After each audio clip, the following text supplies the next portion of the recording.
சில சமயம் ஒரு சின்ன பொருள் கூட ஒருத்தங்க வாழ்க்கையில் பெரிய பாதிப்பை உருவாக்கும். நீங்கள் எப்பயாச்சும் யோசிச்சிருக்கீங்களா? ஒரு சாதாரணமான கவரு அது கூட ஒருத்தங்களோட வாழ்க்கையை புரட்டி போடுன்னு. 50 வருஷமான ஒரு பழைய கடிதம் உங்கள் கைக்கு திடீர்னு கிடச்சிருச்சு. அந்த கடிதத்தை வச்சு நீங்கள் என்ன பண்ணுவீங்க? நீங்கள் என்ன பண்ணுவீங்கன்னு கமெண்ட் செக்ஷனில் வந்து சொல்லுங்கள். நம்மளும் படித்து தெரிஞ்சுக்கலாம். அந்த கடிதம் யாருக்காக எழுதப்பட்டிருந்துச்சு? அது ஏன் இன்னும் அனுப்பாமல் வச்சுருக்காங்க? முக்கியமாக அது ஏன் இப்போ வெளிச்சத்துக்கு வரணும்? அதில் ஏதாவது இருக்கா ரகசியமா? என்னன்னு பார்க்கலாமா? இந்த மாதிரி நிறைய கதைகள் கேட்க நீங்கள் நம்ம சேனலை சப்ஸ்கிரைப் பண்ணிக்கோங்க. வாங்க, இன்றைக்கான கதை அனுப்பப்படாத கடிதம். அதோட பகுதி 1 பார்க்கலாமா? ஒரு கடிதம். அது 1975லேயே எழுதப்பட்டுருச்சு. ஆனால் 50 வருஷம் கழித்து இப்போ நம்ம கைக்கு கிடச்சிருக்கு. அந்த கடிதம் யாருக்காக எழுதப்பட்டிருந்துச்சு? அது ஏன் இன்னும் அனுப்பாமல் வச்சுருக்காங்க?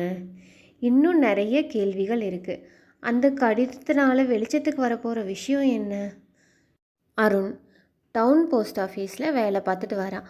அவனோட தினசரி வேலையை அங்கே வர லெட்டர்ஸ் எல்லாமே எடுத்து ஒழுங்காக அரேஞ்ச் பண்ணி வைக்கிறது, அப்புறம் லெட்டர்ஸ் எல்லாம் கொண்டு போய் டெலிவரி பண்ணுறது.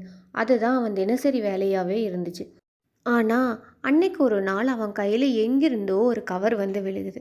அது எல்லாத்தையுமே மாற்ற போகுது. அந்த கவரை பார்த்ததும் அருண் யோசிக்கிறான், இது என்ன கவராக இருக்கும்?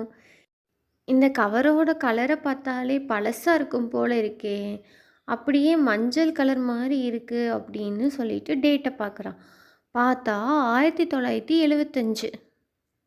அவனுக்கோ ஆச்சரியம், 50 வருஷம் பழைய லெட்டரா? எப்படி போஸ்ட் ஆஃபீஸ்க்கு வந்து நம்ம கையில் விழுந்திருக்கு? அதுவும் அந்த மூட்டையில் இருக்க வேண்டிய கவரே இல்லையே அப்படின்னு யோசிக்கிறான். அருண் அவன் கூட வேலை பார்க்குற ரவிங்கிறவங்கிட்ட சொல்கிறான், ரவி, நீ இங்கே கொஞ்சம் பாரு இந்த கவரை. இதில் 1975ன்னு இருக்குது, ஆனால் இப்போ வந்திருக்கு, அது எப்படி சாத்தியம் அப்படின்னு கேட்குறான். அதை பார்த்துட்டு ரவி சாதாரணமாக, ஓ, பழைய பாக்கெட்டெல்லாம் இப்போ கண்டுபிடிச்சிட்டு இருக்காங்க போல், என்னன்னு நம்ம கேட்கணுமா? இது வீசிடலாம் அப்படின்னு சொல்கிறான்.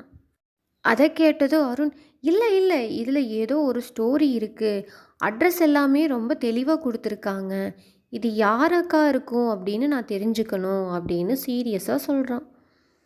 அந்த கவரில் address mister Ramesh, old town பங்களோன்னு போட்டிருந்துச்சு. இதை பார்த்ததும் அருணுக்கு அது எங்கேவா இருக்கும், என்னவா இருக்குங்கிறத யோசிக்க ஆரம்பிச்சிட்டான். அவன் எப்போவுமே ஒரு புது விஷயத்தை கண்டுபிடிக்கணும், இந்த சஸ்பென்ஸ், க்யூரியாசிட்டி, அவனுக்கு இதெல்லாம் ரொம்ப பிடிக்கும். அருண் அன்னைக்கு ஃபுல்லாக வேலையெல்லாம் பார்த்துட்டு அன்னைக்கு நாள் வேலை முடிஞ்சதுமே அவனுக்கு கிடைச்ச அந்த லெட்டரை பேக்கெட்டில் போட்டுட்டு அதிலிருந்து அட்ரஸை பார்த்து கிளம்ப ஆரம்பித்தான். அந்த பழைய நகர்ப்புறம், அங்கே சாலைகள் எல்லாம் ரொம்ப அமைதியாக இருந்துச்சு, வீடுகள் எல்லாமே ரொம்ப பழசாக இருந்துச்சு. ஆனால் அங்கே ஒரு பங்களா மட்டும் வேறு மாதிரி ரொம்ப வித்தியாசமாக இருந்துச்சு. அந்த பங்களாவோட கேட்டெல்லாம் ஒரு மாதிரி துருப்பிடிச்சு ஒரு பறவைகள் சத்தமாக இருந்துச்சு. அருண், இந்த வீடு ரொம்ப வருஷமாக யாரும் வந்து போகாத மாதிரி இருக்கே, ஆனால் அட்ரஸ் கரெக்டாக தான் இருக்குது, என்னவா இருக்கும் அப்படின்னு அவனுக்குள்ளேயே முணுமுணுக்கிறான். அங்கே ஒரு பெரியர் இருமிக்கிட்டே வராரு. அருண்கிட்ட வந்து, யாரை தேடிட்டு இங்கே வந்திருக்கீங்க அப்படின்னு கேட்குறாரு. இந்த வீடு ரமேஷோடதா அப்படின்னு அருண் கேட்டான்.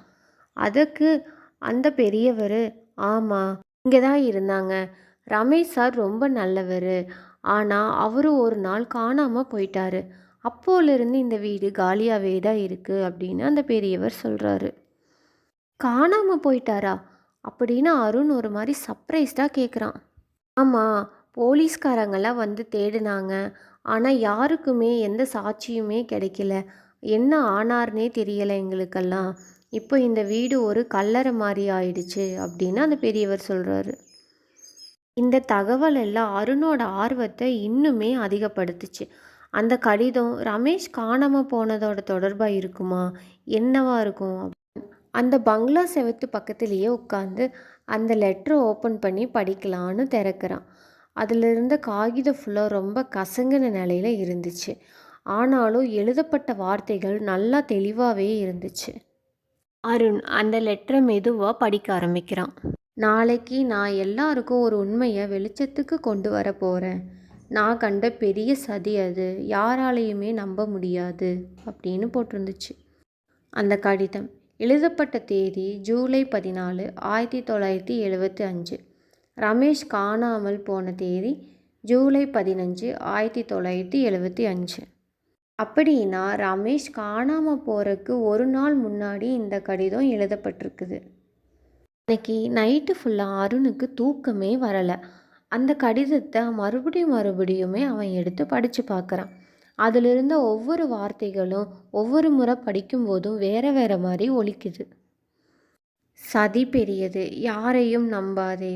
இதை யாரையோ குறிக்குது. அரசியலா, வணிகமா, குடும்பமா அப்படின்னு யோசிச்சிட்ருக்கான் அருண்.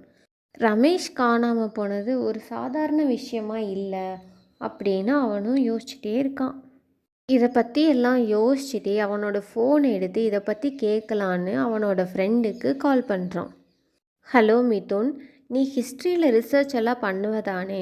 1975 பழைய டவுனில் அங்கே ஏதாவது ஒரு பெரிய கேஸ் நடந்திருக்கா அப்படின்னு கொஞ்சம் செக் பண்ணி சொல்ல முடியுமா அப்படின்னு கேட்குறான். அதுக்கு மிதுனும் சரி, ஆனால் ஏன் நீ அதை பற்றி கேட்குற அப்படின்னு கேட்குறான். அருண் சொல்கிறான், எல்லாம் ஒரு காரணமாக தான். எனக்கு ஒரு கடிதம் கிடச்சிது, அதில் ஏதோ பெருசாக இருக்கும் போல் தோணுது, அதுக்காகத்தான் அப்படின்னு சொல்கிறான். அருணோட உள்ளுணர்வு சொல்லுது, இது சாதாரணமான கடிதமாக இருக்கிறதுக்கு வாய்ப்பே இல்லை, இது ஒரு மாயமான சாவி. அடுத்த நாள் அருண் அந்த கடிதத்தை எடுத்து அவனோட பையில் வச்சுட்டு மறுபடியும் அந்த பங்களாக்கே போனான். ஆனால் அந்த கேட்டுக்கு பக்கத்தில் அவனுக்கு முன்னாடியே யாரோ 2 பேர் நின்றுட்டு இருந்தாங்க. அவங்க கையை பார்த்தா ஒரு மாதிரி சந்தேகமாக இருந்துச்சு. அந்த 2 பேரில் ஒருத்தன் அருணை பார்த்து, அந்த கடிதம் உனக்கு எப்படி கிடச்சிது அப்படின்னு கேட்குறான். அதுக்கு அருண், என்ன சொல்கிறீங்க அப்படின்னு தயக்கமாக சொல்கிறான். அப்போ இன்னொருத்தர், அது உனக்கானது இல்லை, அது எங்கள் குடும்பத்துக்கு சம்மந்தமான விஷயம், அதை ஒழுங்காக நீ எங்ககிட்டயே கொடுத்துரு, இல்லைன்னா நடக்கிறதே வேற அப்படின்னு மிரட்டுற மாதிரி சொல்கிறாங்க. இதெல்லாம் கேட்டு அருண் அதிர்ச்சி ஆயிட்டான். ஆனாலும் அந்த கடிதத்தை அவங்க யார்கிட்டேயுமே அவன் கொடுக்கல. அந்த கடிதத்தில் உள்ள விஷயங்கள் எல்லாம் யாருக்குமே தெரியாமல் இருக்கணும். ஏன்னா அதுக்குள்ளே இன்னும் நிறைய பதில்கள் இருக்குது. 50 வருஷம் பழைய கடிதம். ஆனால் இன்னும் அந்த கடிதத்தை பற்றி யாரோ கவலைப்பட்டுட்டு இருக்காங்க. இந்த கடிதம், இது ஒரு சாதாரண குடும்பத்தை பற்றின விஷயமா? இல்லை இதுக்கு பின்னாடி ஏதாவது பெரிய ரகசியம் மறைஞ்சிருக்கா? இன்னும் நிறைய புதைஞ்சு கிடக்குது போல். அந்த லெட்டர் உங்கள் கையில் கிடைக்கிது. அப்போ நீங்கள் என்ன பண்ணுவீங்க? நீங்கள் அவங்கக்கிட்ட கொடுத்துருவீங்களா? இல்லை அருண் மாதிரி நானும் உண்மையை தேடி கண்டுபிடிக்கிறேன் அப்படின்னு போவீங்களா? கமெண்ட் செக்ஷனில் சொல்லுங்கள், எல்லோரும் தெரிஞ்சுக்கலாம். விருப்பப்படாத கடிதம் இன்னும் பல கதவுகளை திறக்க போகுது. அடுத்த எபிசோடில் நான் உங்களை சந்திக்கிறேன். இந்த மாதிரி நிறைய கதைகள் கேட்க நம்ம சேனலை சப்ஸ்கிரைப் பண்ணிக்கோங்க. பாய்.